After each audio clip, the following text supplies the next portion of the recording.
तो a block of mass m is at rest on a rough surface, find out minimum force required to displace the block horizontally। तो आप ये कैसे करेंगे अब? क्या आप इसका जवाब म्यू एम जी तो नहीं दे देंगे? क्योंकि मैंने ये सर कहा नहीं। फोर्स किसी एंगल पर भी तो हो सकती है ना। हाँ, मैंने ये नहीं कहा बिल्कुल भी कि आपको फोर्स हमेशा हॉरिजेंटली लगाना है। आप फोर्स किसी एंगल पर भी लगा सकते हैं, मिनिमम फोर्स चाहिए। तो आपको मिनिमम हॉरिजेंटल फोर्स पूछता कि केवल हॉरिजेंटल फोर्स लगाना है आपको, डेफिनेटली आपको minimum force mu M G तो लगाना पड़ेगा। बट आप अगर किसी फोर्स एफ को थीटा एंगल पे लगा रहे हैं बेटा किसी, तो आप देखो एक थीटा का कंपोनेंट आ रहा है ऊपर, तो ये नॉर्मल फोर्स को भी तो कम कर दे रहा है। ठीक है, ये नहीं आ रहा कि यहाँ पे एक एफ साइन थीटा, तो ये नॉर्मल फोर्स को भी तो कम कर देगा ना। पहले नॉर्मल एम जी था, अब कितना होगा M G minus F sine. तो जो मैक्सिमम रोकने वाला फोर्स था वो भी तो कम हो गया। ठीक है, बट डेफिनेटली आपका ये फोर्स है तो इधर खींचने वाला कंपोनेंट भी कम हो गया। बट कहीं ना कहीं इनका इक्विलिब्रियम आ सकता है ना, जहाँ पर एफ आपका मिनिमम रिक्वायर्ड हो। ठीक है, जहाँ पर आपका क्या हो, एफ मिनिमम रिक्वायर्ड हो। तो यहाँ पर इस प्रॉब्लम में मैं ये नहीं कह रहा कि आपको हॉरिजेंटली ही उसको पुल करना है। ठीक है, आपका फोर्स किसी भी एंगल पर हो सकता है, तो आप उस चीज का यूज करेंगे। तो पहले तो मान लेते हैं एफ फोर्स किसी थीटा एंगल पे लग रहा है, तो कंपोनेंट आ गए F sine theta, F cos theta. ठीक है, नॉर्मल रिएक्शन निकाल दो। अब इसको डिस्प्लेस करने के लिए इस डायरेक्शन का जो कंपोनेंट है F cos theta, that must be greater than equal to maximum friction. Maximum friction कितना हो सकता है, म्यू इनटू एन। ये कंडीशन लगा दो। ठीक है, बट ये नहीं कहा कि minimum horizontal force required. Horizontal होता तो म्यू एम जी होता, कह रहा है minimum force required to displace the block on the horizontal surface, ये पूछ रहा है आपसे। ठीक है, तो आपने फोर्स क्या मान लिया, हॉरिजॉन्टल से किसी थीटा एंगल पर फोर्स को मान लिया आपने। देख,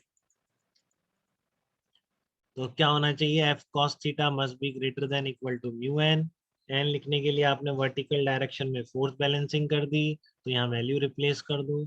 F greater than equal to, F इससे हमेशा बड़ा होना चाहिए।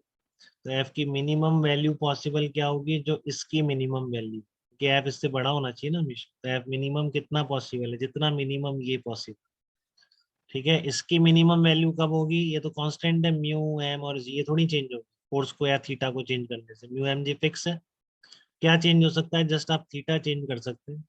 तो इसकी मिनिमम वैल्यू कब होगी, जब ये आपका मैक्सिमम हो जाएगा। अब इसकी मैक्सिमम वैल्यू अगर आपको निकालनी है, थीटा वेरिएबल है, तो आप मैक्सिमम मिनिमा की हेल्प ले सकते हैं। y इज इक्वल टू क्या आ रहा है, cos theta plus mu sine theta. आप इसको थीटा के रिस्पेक्ट में डिफरेंशिएट करिए, dy बाई डी थीटा कितना आएगा, minus sine theta plus mu cos theta, इसको जीरो पुट करिए। तो देखो थीटा क्या निकल के आ रहा है, टेन इनवर्स म्यू निकल के आ रहा है कि नहीं। थीटा क्या निकल के आएगा, टेन इनवर्स म्यू निकल के आएगा। ठीक है, तो मिनिमम फोर्स कितना रिक्वायर्ड है, mu M G divided by cos theta plus mu sine theta. तो इस पर मिनिमम होगा ये, इस पर सॉरी मैक्सिमम होगा, तो इसकी वैल्यू पुट कर दो। तो टेन थीटा म्यू है, तो कॉस थीटा कितना आएगा, देखो tan theta mu upon one, तो ये under root one plus mu square. Cos theta कितना आ गया, one upon under root one plus mu square. Sine theta कितना आएगा, mu upon under root one plus mu square. ठीक है, ये म्यू म्यू यहाँ से आ गया, ये म्यू है ना यहाँ पर, तो इसलिए म्यू स्क्वायर बन गया, म्यू साइन थीटा। तो ये आ जाएगा आपका mu M G upon under root one plus mu square. तो ये आपका minimum force required to displace the block निकल के आया। ठीक है, यहाँ पर वो नहीं करेंगे बिल्कुल भी कि आप mu M G answer tick कर दो, और याद रख लेंगे, ये देखो ट्वेल्थ क्लास में भी यूज होगा ये मैग्नेटिज्म में, एक क्वेश्चन है इसका। ठीक है, minimum force required to displace the block horizontally कितना होता है, mu M G upon under root one plus mu square होता है, म्यू एम जी नहीं होता। कितने एंगल पे लगाना पड़ता है हॉरिजॉन्टल से, टेन इनवर्स म्यू एंगल पर लगाना पड़ता है। ठीक है, बात क्लियर है एकदम, किसी को कोई डाउट तो नहीं है इसमें।